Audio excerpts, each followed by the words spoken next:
All right, guys, welcome back to the Thriller Podcast. And today, for one day only, Tyler is not the biggest Land Cruiser fan on the podcast because we are joined by Jack Carr. Welcome, Jack. Guys, how you doing? This is awesome. How's it going?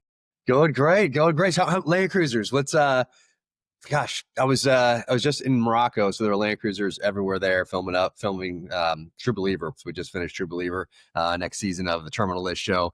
And before that, we were in Africa for a while. And before I got there, the guys were texting me back pictures of all these Land Cruisers over there. And they were saying, now we finally understand this Land Cruiser obsession of yours. Yeah, they get it. I'm using them. Yeah, so that was pretty Yeah, once it clicks, they won't be able to shake it probably. So that's it. Yeah, a lot of guys wanted to bring it back, and there's a couple guys that are fans already on the set. Our armorer has an 80 series, and he's a former Marine, a recon guy, and so we connected right off the bat, like first day on the set of True Believer back in 2021. I walked in and I noticed it as I was walking to the set on Paramount, where we built the tunnels and flooded the parking lot on Paramount to build those tunnels in the first show.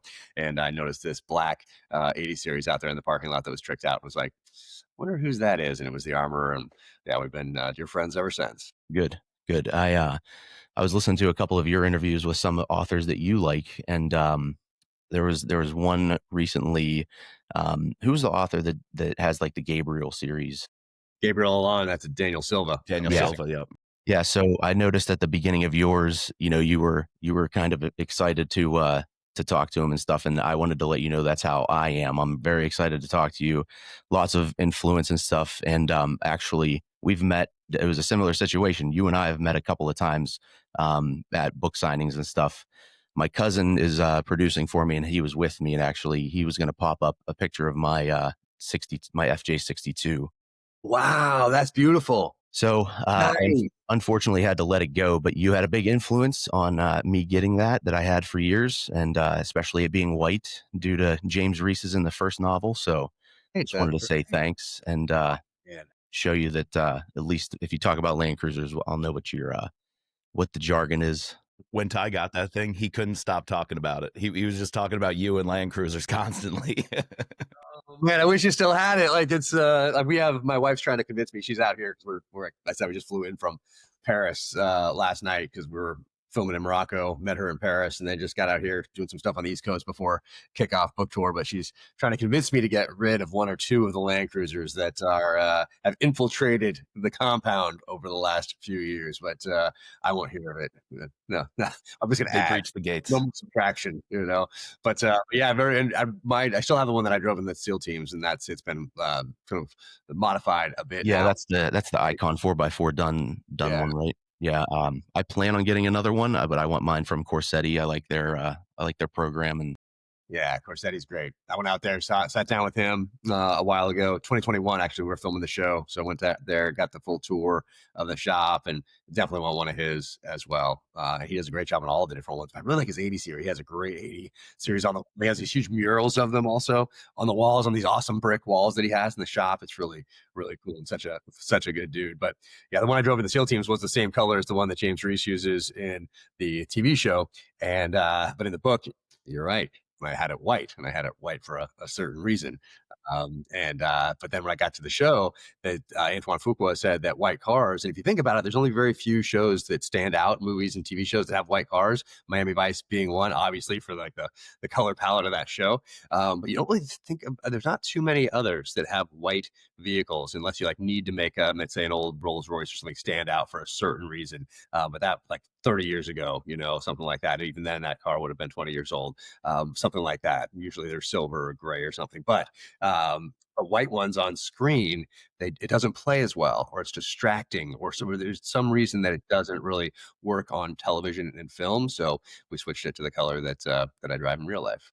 Yeah, I know the one used in season 1 ended up in the Land Cruiser Museum in Colorado. So hopefully, if I make it out there, in Salt Lake. Well, it ended up me first. It was like my wrap gift, and so I ended up with that. And then my wife was like, "This thing doesn't even start. Brakes don't work when it does." And so it went down to the Land Cruiser Museum on loan only. Okay, so you still have the rights. It's still yours. It may come home someday. Yeah, exactly. We wanted to jump into some Dark Wolf stuff off the bat, and then make our way to some Cry Havoc, and then some future project stuff down the road. So, I was gonna ask, some things that, we're gonna probably jump straight into spoilers. So, did you have Jed as that heel turn from the get-go? He's a great buy-in. Mike and I were talking, and we both totally buy into him from the first episode in the recruitment and everything, and how he runs the team and everything like that. So, tell us a little bit about Jed and his pathway.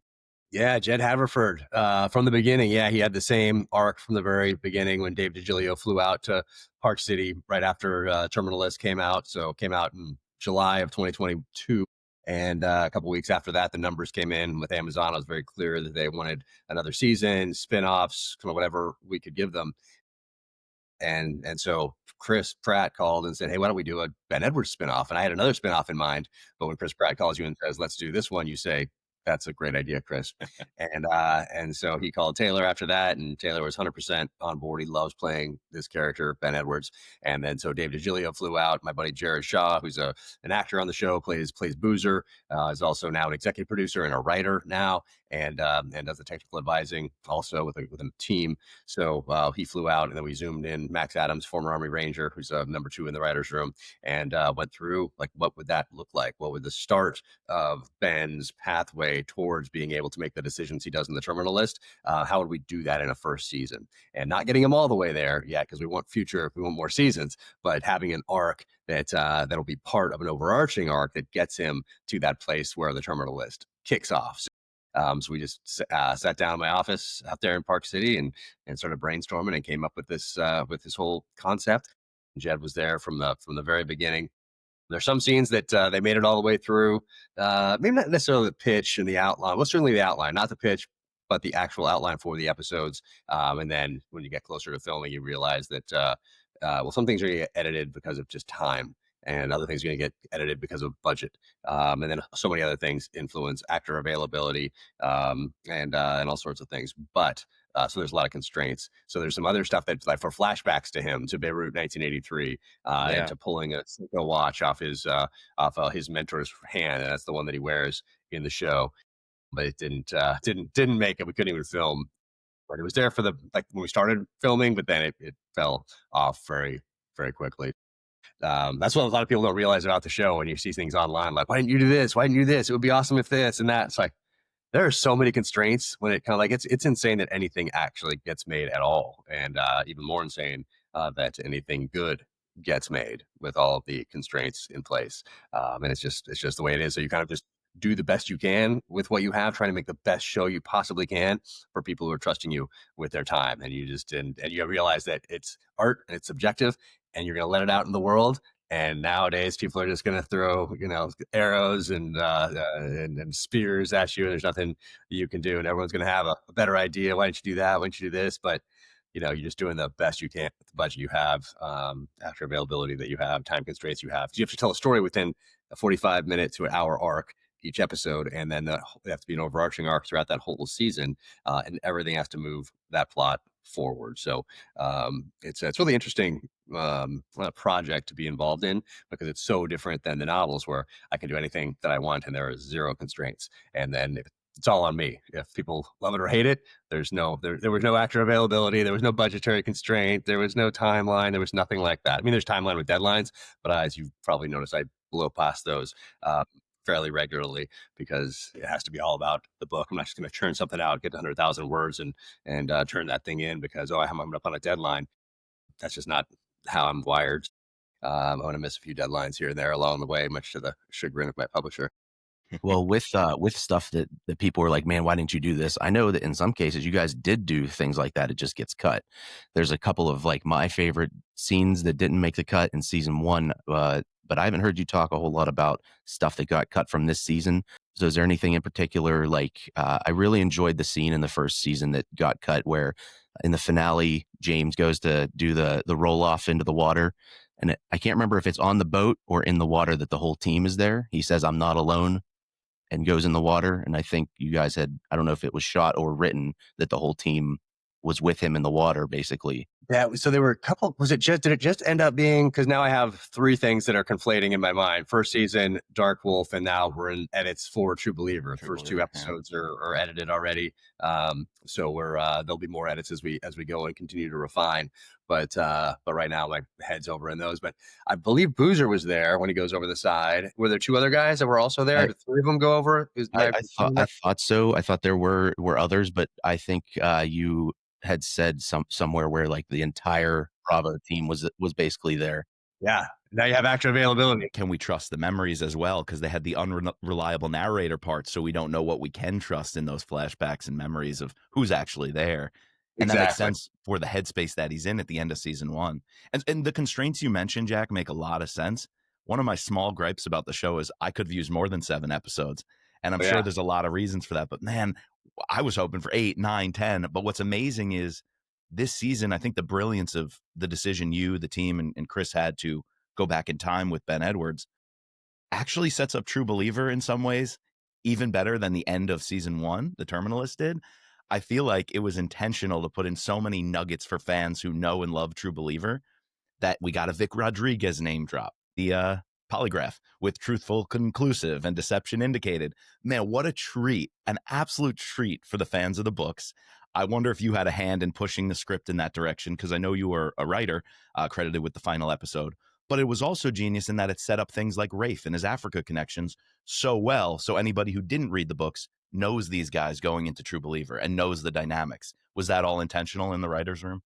Yeah, it was all intentional before the writer's room. It was intentional in the pitch Amazon that we did in end of October 2022. So just a couple months after the Terminal List came out. So that was intentional in that pitch. So from the very beginning, we want to tell those stories, so then we can save that time to tell the story of True Believer without having to explain who everybody is, have a flashback here or there, have a conversation where they talk about it that some people might miss. So this was a way to tell that story without having to do it in True Believer. So there was multiple reasons to do a spin-off like this, and that was certainly one of the fun ones, because in True Believer I have a chapter and I talk about this fallout, but I keep it fairly general because what's important is that there was a fallout, that it involved an operation in Iraq and somebody going a little bit rogue, and okay, you get that. And then the story moves forward. But now we have to figure that out. Okay, what exactly was that to tell this story? And knowing that you can take some liberties now as well, and telling this story through a visual medium. And so that was all part of it from the get-go. Set up these characters, tell their backstory,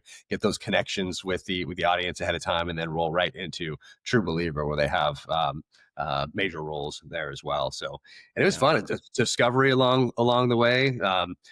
Shiraz, who plays Tall, like, she was a huge discovery in Dark Wolf. Amazing. Just, I can't wait to see what she does next. She's so wonderful.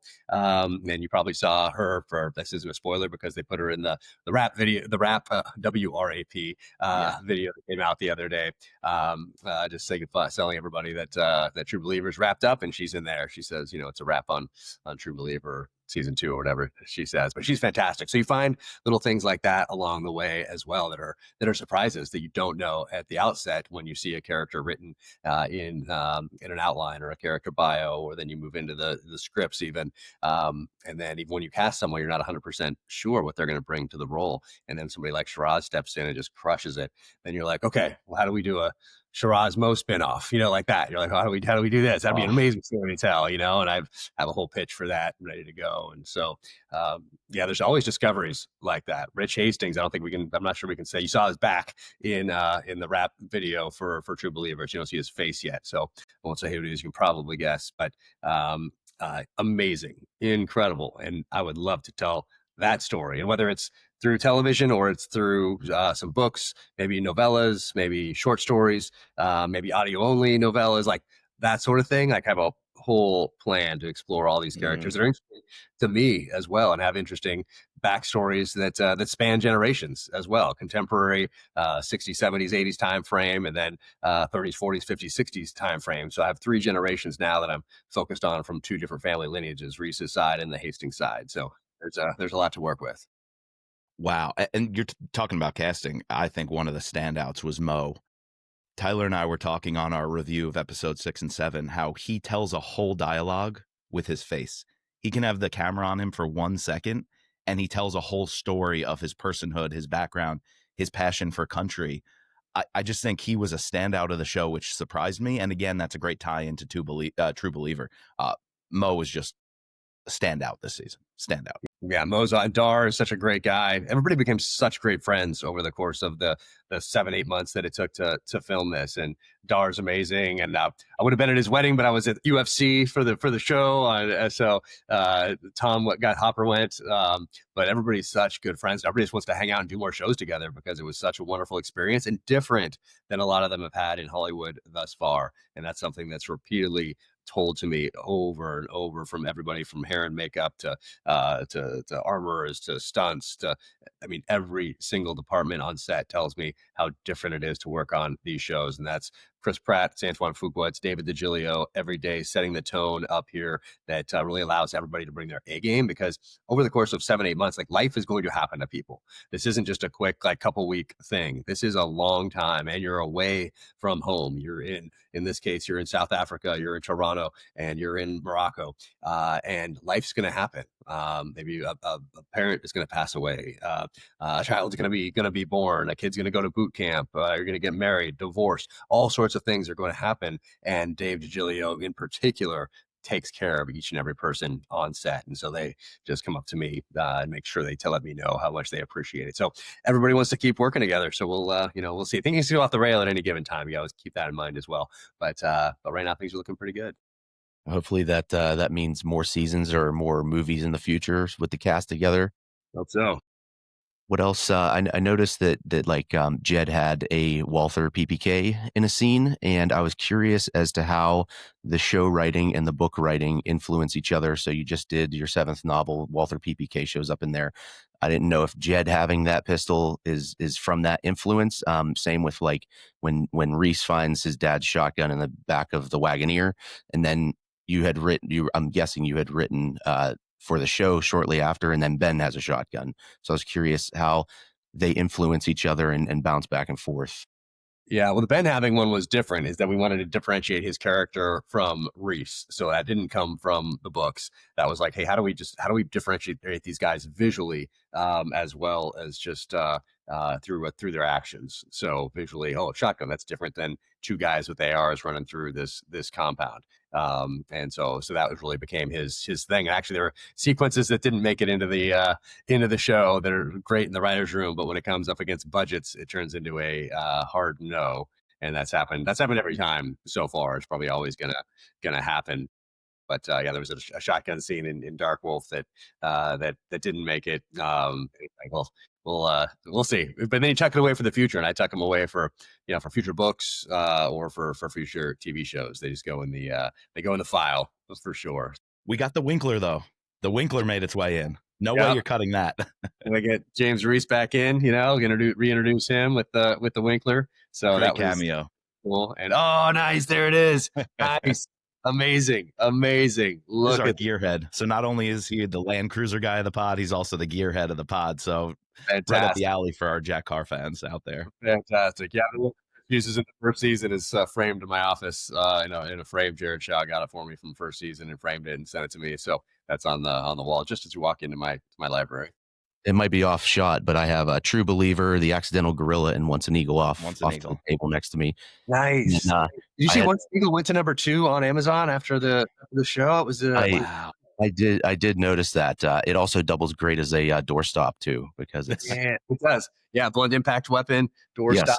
I want to do a new. I pitched it to my agent. I need to follow up with her because I pitched it a couple of years ago, but now I have some data to back it up with it jumping to number 2. I'd love to do a new edition of Once an Eagle where I write a foreword and incorporate some of the things that I used to put in the letters to guys that I would give that book to when I was in the SEAL teams. Because I'd give them the book, and then there'd be a letter in the front, explain why I was giving it to them, and then there'd be a letter at the back that I'd sealed that explains my take on what they just read, so I didn't pollute their reading experience ahead of time with my take.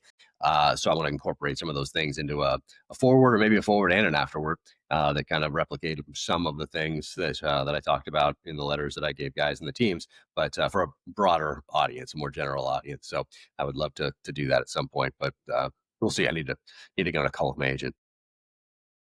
It's not only nuggets like the appearance of Once an Eagle in the book, or even the poem by Owen, Pity of War. all that just screams Jack Carr, and even the line of, our fathers never heard they were appreciated from their officers, from their commanders.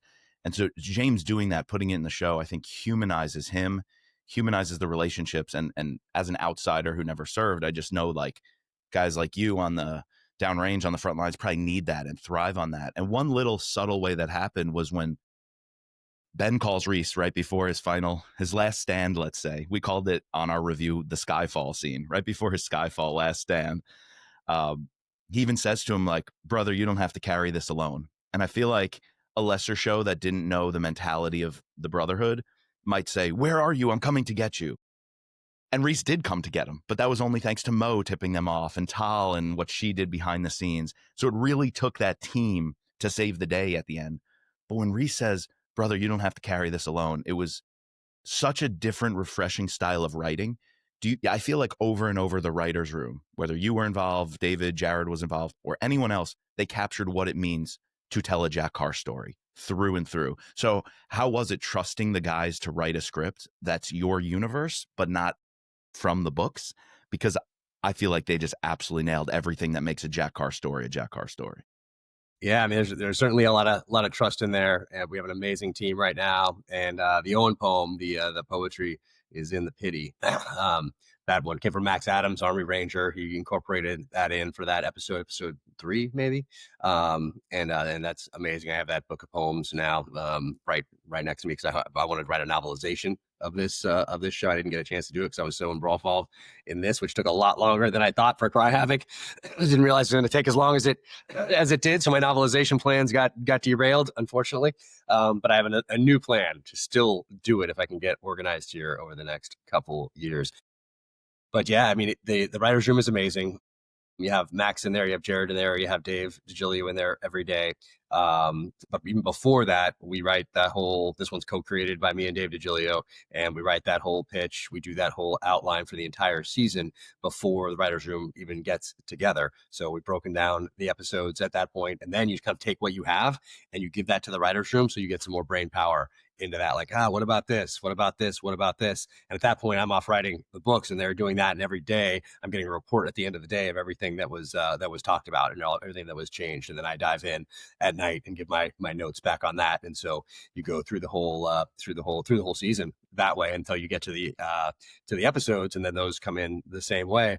And then Dave and I wrote ours after all the other ones were done. At this point, we didn't do it that way for True Believer because we got so busy last time. It kind of got a little crazy. But all those come through, and you're making changes constantly. And those writers, other than Dave, Max, Jared, and me, go off to other projects. So they leave, and then all those fall back to us and Chris Pratt and Antoine, the other executive producers, Kat Samick, who's amazing.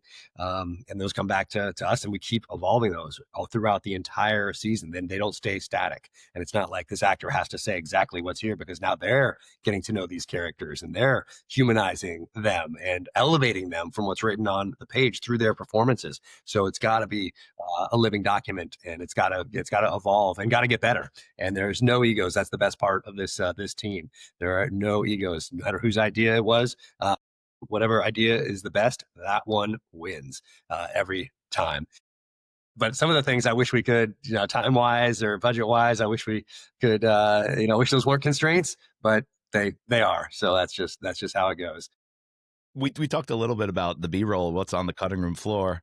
Man, I wanted the wood chopping montage. Some Tom Hopper, Taylor Kitsch, no shirts, chopping wood. I was ready for like Rocky IV level montage of like, Hearts on Fire playing, these guys chopping wood. And then I'm like, oh man, they only chopped one piece of wood and cut. There's little nuggets like that I can imagine. We're one, so much fun to write. Two, so much fun to film. And then the actors bring so much more. So thanks for the peek behind the curtain. Can we get a little peek behind the curtain on the opening music sequence? Oh, yeah. In season 1, we had James Reese, his home. Yeah. It's very family oriented. It's very nostalgic. It's got so many mementos of the teams and everything he's done. But now we get Ben, and boy, what a stark contrast. What a juxtaposition. Great artistic choice, great visual choice. And we're seeing almost his descent, the pill bottles, the alcohol, the boat where we know a final stand is going to take place. That's a great creative decision. Any peek behind the curtains of how that came to be? Yeah, I mean, we knew we had a high bar from first season. People loved that, and people would tell us all the time how they always skip intros, and they never did. They never did with Terminal List, and so we're like, okay, we need to do that. We can't use the same thing, obviously, but how do we keep some of the same thematic elements, but make it bend, make it distinctly? What does that look like? So when you do something like that, you have an outside, there's a whole nother company that comes in that just does those intros. And so you give them like this outline and ideas and all of that. So you give them all of that, and then they come back to you and say, how about this? Kind of the storyboard type thing. And then it evolves from there into the video, and then the edits on the video and all of that stuff, with everybody giving their comments and notes throughout the whole process, to include Taylor as an executive producer on this one. So he's very involved in all of this, just like Chris Pratt is. It's so personal to him. It's not just an acting job. He's obviously an executive producer, but same thing with Taylor Kitsch on this one is Ben Edwards. So personal for him. And once again, it's not just an acting job for these guys. So they're intimately involved with every aspect of these characters' development, every aspect of the story, every aspect of editing, to include doing those intros. And the intros, yeah, it was awesome. So Simple Man comes from Jared Shaw, listening to that overseas as a SEAL. Very important song to him. So that's why it was in first season when we first introduced Ben, and then they back here at the beginning in these intros, and got to keep some of those thematic elements. And for those listening or watching, if you watch the very end, there might be a little shadow on the right side of your screen during the last the arm comes up. So there's all sorts of little things in there that that mean something. So we try to make everything mean something. You asked earlier about the Walther PPK and that sort of thing. That Jet Haverford uses, and we try to make everything mean something. But then sometimes you're going so fast on these, so you're essentially making a movie on a TV timeline, and so it is crazy. It is so much work for everybody on set. Just the pace of these things we're trying to do with Cinevision, team television, we call it, and so sometimes something just comes in because guess what? It's very hard to move all of these weapons to Canada, to South Africa, to Morocco, because each one of these countries has different laws, regulations, paperwork, timelines, all of these things. And you can't really replicate exactly what you're going to do in each country with a whole nother package, because that would be astronomical in price. So sometimes things do slip in for whatever reasons, just out of necessity. And you don't have an extra because it's held up in customs in with the South African version of ATF. What are we going to do? Oh, here we have this. Okay, use that. So sometimes things like that happen. So like the Tom Hopper, he gets a gift, and it was supposed to be a 1911, and then it didn't make it because it was in Toronto or Morocco or something like that. Wherever we were filming, that didn't make it, so we had to switch. So things like that do happen, but we try to make every single thing, every single movement, every single piece of gear, every single piece of clothing, every line of dialogue, obviously, but everything has to mean something on some level. And but then sometimes, hey, something's stuck in customs, and you got to adapt. So that's just how it goes in life. Yeah, I actually saw a comment in a couple of posts that somebody was like, Rafe needs a 1911, and yeah, I mean that's in the script, and it was supposed to be there. But yeah. It wasn't. You know, they can talk to the I don't know, whoever it was, like Hungry. I guess it was Hungry. They can talk to Hungry ATF, I guess. Like, I'm sure we'll get it down the road when it's on screen more, and maybe more important of a character development or character feature.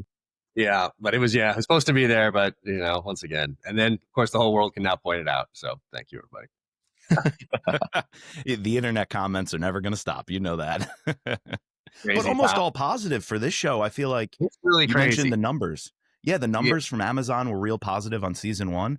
This one already shot to number 1 on streaming. Every episode, it seems like after an episode dropped, boom, we're up to number 1. I can't see a world in which the numbers here don't blow season 1 out of the water. This thing is just picking up so much steam, rightfully deserved.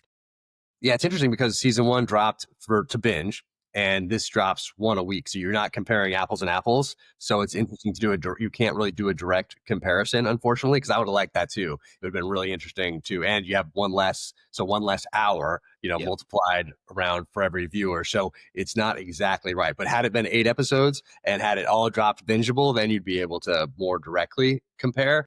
But now you can't really do that directly. But yeah, the comments have been so positive. I mean, there's always going to be a couple, but that are crazy.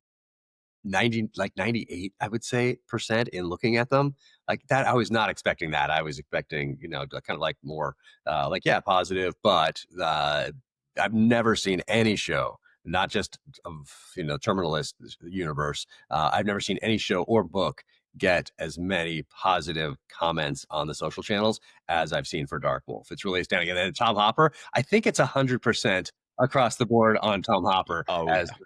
Like, I have not seen one bad comment. And he was so nervous. I'm texting Tom, and he doesn't get on socials really much. And so I'm texting him, stop and be like, bro, you crushed it. Look at this response. I've never seen anything like this. And so he's very happy with that. He put so much work into it and knows when he accepted the role, I think it was after he accepted the role where he really got to know how important this character was to the audience and to the readership and the listenership.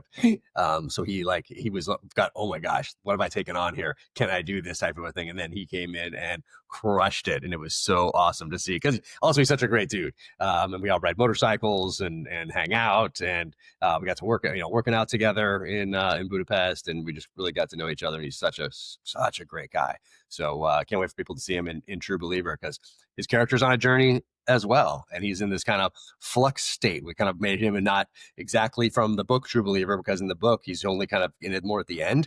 And then this one, he's more there throughout the entire season. So it's going to be pretty cool, and a little different Rafe Hastings than people might expect. Yeah, I enjoyed Tom as Rafe in Dark Wolf, especially. I was happy to see we got a torture scene, which is very typical Jack Carr. Which is just nice to see the features from the books show up in a season of the show a little bit more obvious or readable than maybe in the first season. Something I did notice real quick about the first season is that on the 4th of July this year, it had a huge resurgence where it jumped into like top 10 or top 5 in on Prime, which was pretty awesome to see. It's number 1. Was it one? I couldn't recall how high it made it up. July weekend. Yeah, crazy. Yeah, that's pretty insane. When it comes to Cry Havoc, if you said you didn't realize how big of a lift it was going to be writing through the lens of 68, and you thought you knew about Vietnam until you started researching it and realized maybe how much you had to learn to get the novel going, and enough to push the deadline or push the release rather. Do you think, had you known how big of a lift it was going to be, would you have maybe shelved it and picked a different topic for this book, or were you like dead set on Vietnam no matter what happening regardless?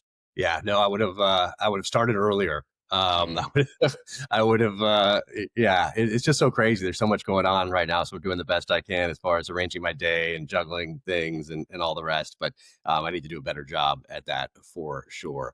But had I realized just how much it was going to take, I would have arranged things a little differently, because it certainly took the full year to do. I'd like to get to a point where I can do them in 6 months, but there's too many projects right now that are just so crazy.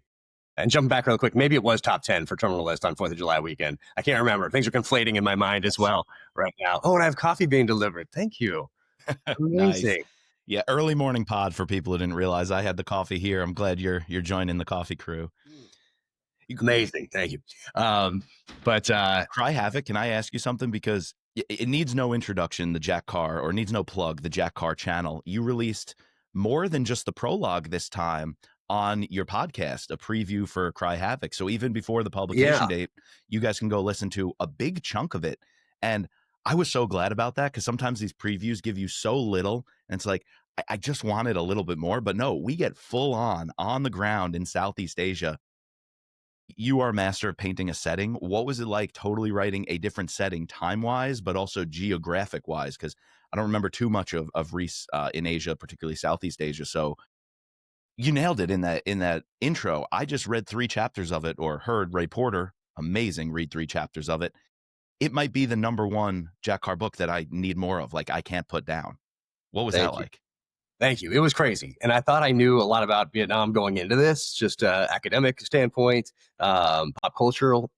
I thought I knew about the 60s. I heard stories from my parents growing up, just having all that influence from the late 70s through the 80s, movies, television, other thrillers. And I thought I had a good foundation, which was, I think, why I was like, oh, I can work on this script. I can do that. Okay, then I'll get back to the book. And then it was just so crazy. A lot of editing, Dark Wolf, finishing up Dark Wolf mid-October, and diving right into those the post-production side of that while I'm trying to write a book at the same time, and then everything else that you're juggling with family and all the rest of it is just life in general.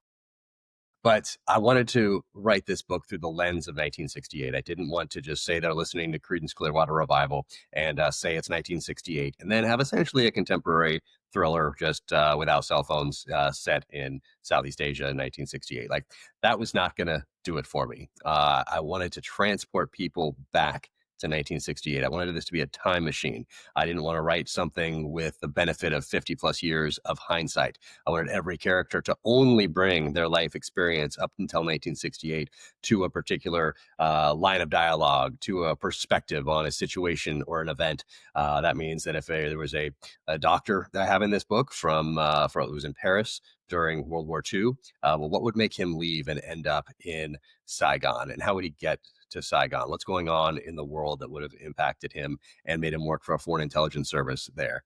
And so I have this whole backstory on him, but he can only have a life experience up until 1968. I only have that to draw from. So that took a lot longer than anticipated. And I got a dictionary from 1969 that I found, because I couldn't find the right 1968 one, but from 1969.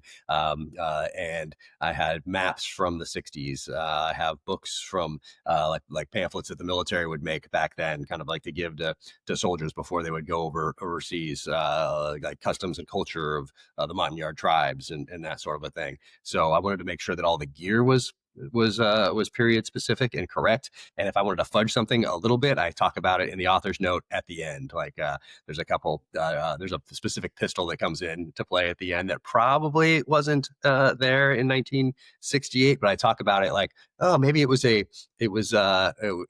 GRU character maybe got one to test early, prototype, a year early, like he got a prototype, so like little things like that, but I explain it in the prologue. So I want someone who lived through the 60s to realize I put the time, energy, and effort in to try to capture the feeling of 1968, and just realize that I didn't just say 1968 Creedence Clearwater, throw some Hendrix, whatever, and then write a regular story. Like, that was not what I was going for, and it just took longer than I thought. So hence why we're talking in October and not June.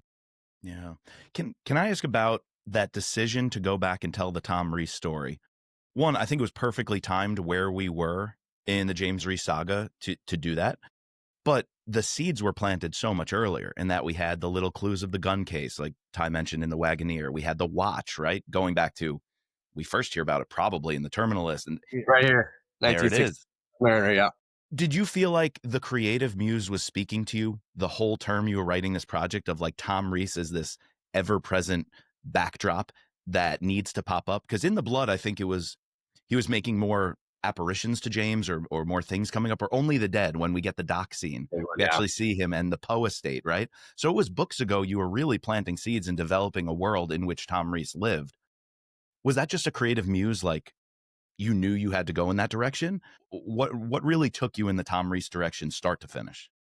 Yes, before I even started writing the books, I knew Wow. that I would do that. And I got that, I'm sure, from a couple different, but for sure from Stephen Hunter and Bob Lee Swagger, and writing multi-generational characters there, seeding them, even if he didn't intentionally do it. Now that I'm friends with Stephen Hunter, even if he didn't intentionally do that, it worked out that way. So I very intentionally seeded characters that would allow me the opportunity to explore the ones that were interesting to me, to readers in the future when the time was right. And certainly from Tom Clancy as well, from the early 90s and Without Remorse. We get to go back to the 70s in that book to explore the backstory of a fan favorite character, John Kelly, John Clark. And I remember I was so excited when I heard about that, because I was already on my path into the SEAL teams. I wanted to do that since I was 7 years old, and also knew that I was going to write thrillers after my time in the military. So for me, that character, John Clark, John Kelly, was just the one that I gravitated to in the books.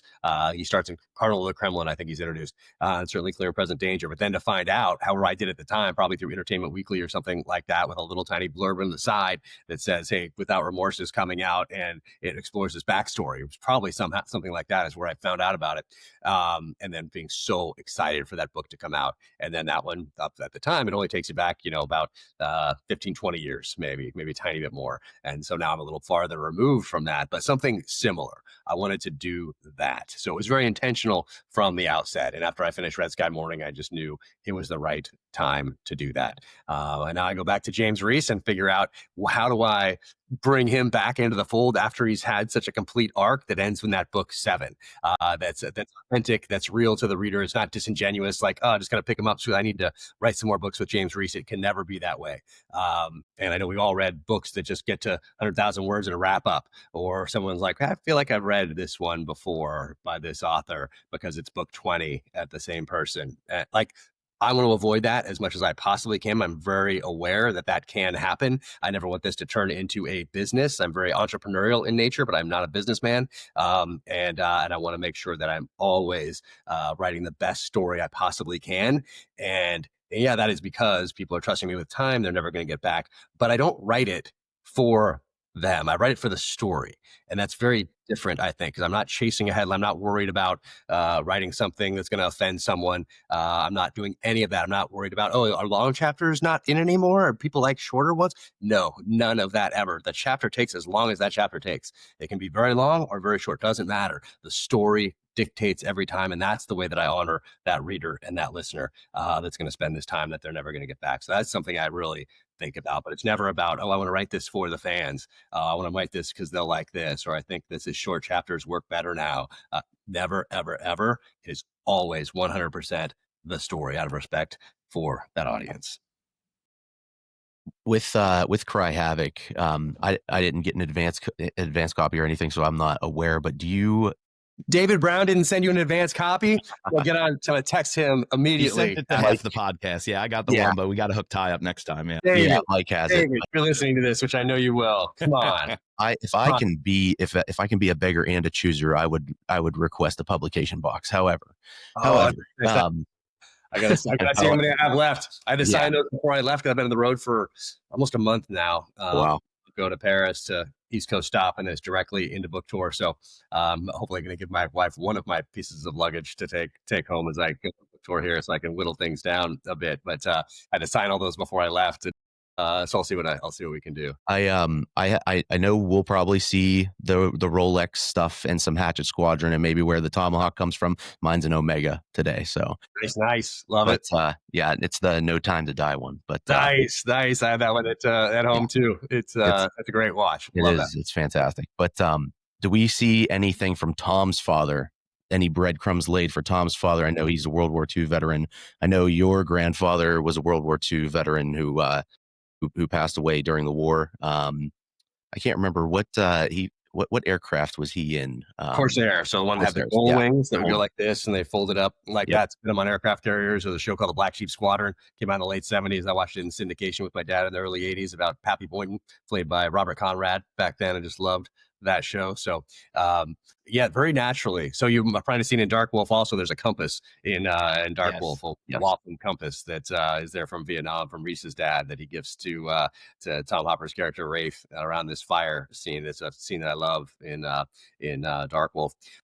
But we'll see about that. We'll see about Seiko watches. We'll learn where this watch came from. And in the earlier books, this is one of those ones where you're kind of like, maybe I should have left it a little more general. I think in one of the books, I say that he got it at the PX, like a military, or in my head anyway, that's what I thought. Because I knew a lot of SEALs, Vietnam era SEALs, that said they got GMTs, Rolex GMTs, and Rolex Submariners at the PX in Saigon. And I remember it was like $150 or $225 for one of them, but they should have bought like 30. But back then, $120 or $150, $200 was a lot. So I think in my head, whether I put it in a book or not, I can't quite remember. But he got it at the PX. And then I got to that part, like, that's not very exciting. What's a way cooler way to tell this story that gives this a backstory that's really significant? And so I got to weave that in as well. That plays into Montagnards, plays into Army Special Forces, plays into a poker game that where Tom learned to play from his father. And this goes back to World War II.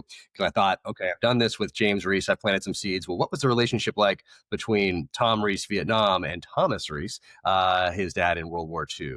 And how do I differentiate these things? So I'm not just changing the dates. And so I thought about the World War II generation and how a lot of them came back and got to work and built this country into what it is today with all these options and opportunities all of us have. And there wasn't social media, and there wasn't anybody giving them a helping hand. There was the GI Bill. And so I thought about, well, what would his path have been like? And how did he get to and from these theaters of war? On a boat. What did they do on the boat? Oh, they played poker. Maybe he passed that along to his son, and he passed along lessons from life through poker, rather than the way that James Reese's dad, Tom, is doing it more direct, passing on these wisdom. Well, that World War II generation, maybe a little more silent. Maybe children were supposed to be seen, not heard back then. So how do I generationally pass something along where maybe even the kid didn't realize he was being taught lessons? And so I had that happen over a poker table. So it's anyway, it was really fun to write that sort of thing. I really like that. One other kind of creative, and we're going to respect your time here because I know you got other busy things, so we'll let you go. But which I didn't have to. I love talking about books and reading and TV shows and movies all day long. David has me booked all day. It's crazy up till 5 p.m. There's no breaks, David, in his schedule. But I mean, you are the hardest working man in media, the empire you've built and the amount of connections. And something we talked about earlier is how your dialogue, your stories, your characters have this humanity. And that comes through that you also built that in the team around you and the team working on the show, how they're there for each other. And David DiGilio is so important. The guys are taken care of. I feel like that's why the comments are so positive. The Rotten Tomatoes audience score. It's due to, one, the amazing product being put out. But that's not all of it. What elevates that product is, the people behind it are brothers, sisters, cousins, fathers, parents, and you respect that in their craft and in their work. And I think that humanity shines through. And you said it on another podcast, novellas might come into play down the road. You even used the word novella before. And the number one that I keep thinking of is Savage Son. There's that period of Reese in Siberia on the loose. It might be my favorite single paragraph you ever wrote. And I was like, only a paragraph? It's haunting. It's poetic. He's a specter in the night. I feel like that writing, you were on another level, consciously or subconsciously. Your writing, your creativity just took a big jump. Have you felt like you want to unpack that? Because I've heard you say that might be a novella down the road when, we have a little more time.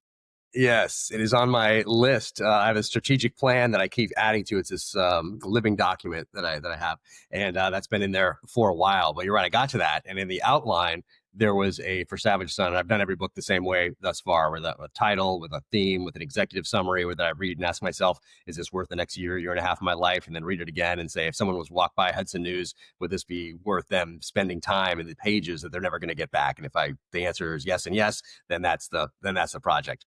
So then I take that executive summary, I turn it into the outline. And in the outline phase, there was a big chunk that is Reese moving across Siberia. And then I got to that stage and was like, oh, this is a whole nother book. This is a whole nother, at least part.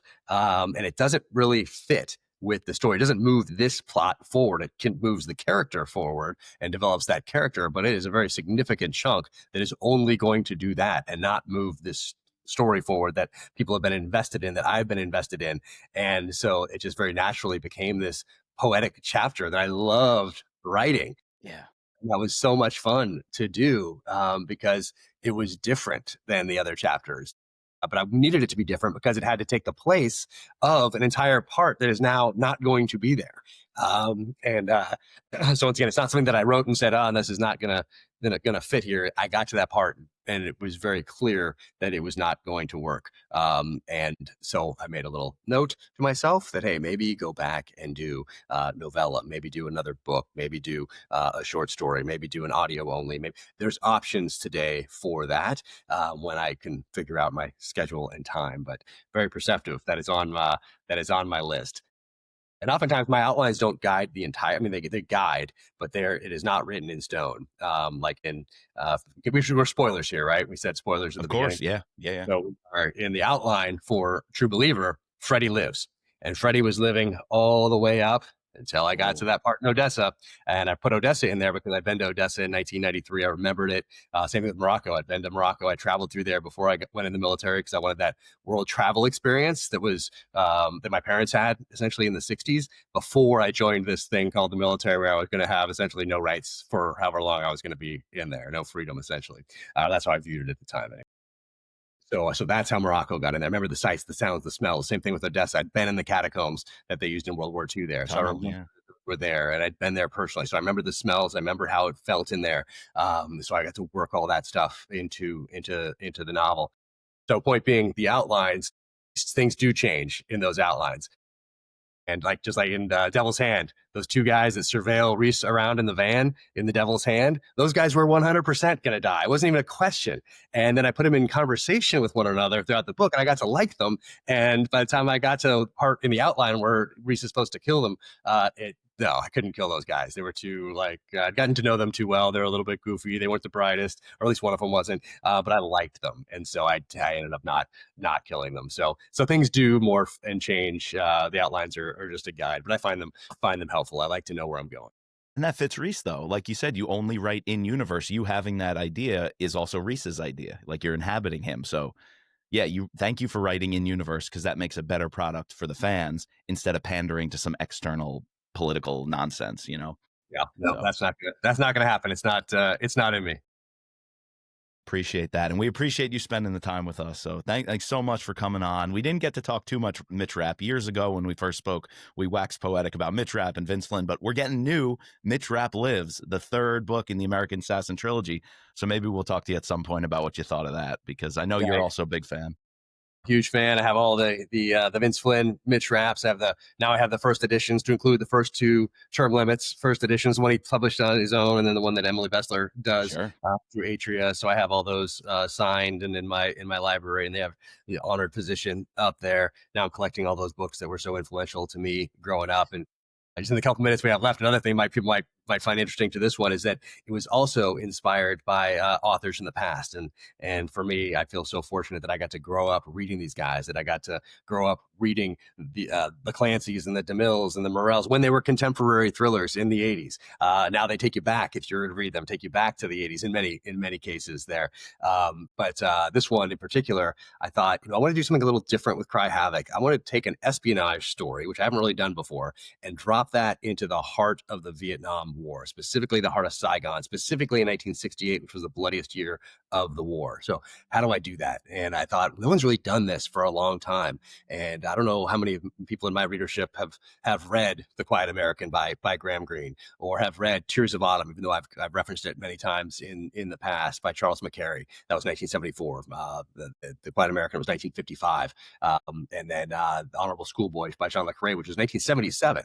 So we haven't had an espionage thriller in Southeast Asia for quite some time, at least none that I've read or know of them. There may have been some, but I don't know them. And so I wanted to do that. I wanted to, build upon what those guys essentially left for me, what they taught me, because they became part of my experience very early on in life, just as did the masters from the Clancys to the DeMilles to the Morells to the Louis L'Amour to AJ Quinnell, J.C. Pollock, Mark Olden, all these guys who were so influential to me growing up, to become part of my experience. So I wanted to do a hat tip to those guys, and I talk about that in the acknowledgments and author's note at the end as well. So wanted to drop this espionage thriller into the heart of Saigon. So we'll see how people react to it. But certainly my heart and soul went into every single word in this book.